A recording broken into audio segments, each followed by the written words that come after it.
నేను హెచ్చరిక చేస్తా ఉన్నా, రేవంత్ రెడ్డికి కాదు కోదండరామ్ సార్కి నేను హెచ్చరిక చేస్తా ఉన్నా.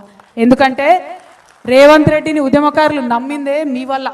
మీరు పోయి ఆయన పక్కన ఏరితే ఈ తెలంగాణ ఉద్యమ ద్రోహి, తెలంగాణ ఉద్యమ వ్యతిరేకి ఈయన పక్కకు కోదండరామ్ సార్ పోయిండు, మరేమో నేను చేసి పాడేతాడేమో ఉద్యమకారులకు అని చెప్పి ఉద్యమకారులందరూ నమ్మిండ్రు.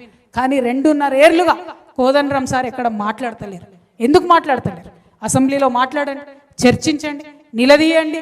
కాంట్రాక్టర్లకు తట్టెడు మట్టెత్తకుండానే 5,000 కోట్ల రూపాయలు రేవంత్ రెడ్డి ఇచ్చుకుంటున్నాడు కదా, మరి మీరెందుకు కోదండరామ్ సార్ మాట్లాడతలేరని నేను మిమ్మల్ని ప్రశ్నిస్తా ఉన్నా. నేను అడుగుతా ఉన్న ఆకునూరి మురళి గారిని, మీరు ఒక ఐఏఎస్, మీరు ఒక మేధావి, ఏమన్నారు మీరు? విద్యలో మార్పు తేవాలి, కేసీఆర్ చేస్తలేడు, నేను దగ్గరుండి చేపిస్తానన్నారు.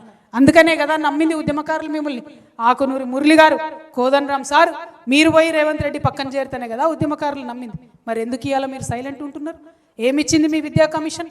ఇచ్చిన రిపోర్ట్ ఒకటన్నా ఫాలో అయిందా కాంగ్రెస్ ప్రభుత్వం? ఏమన్నా మేలు జరిగిందా? ఏం జరుగుతుంది ఇవాళ?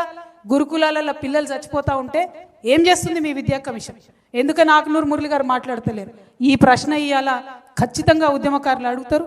వారి పక్షాన తెలంగాణ జాగృతి ఇవాళ మిమ్మల్ని ప్రశ్నిస్తుంది.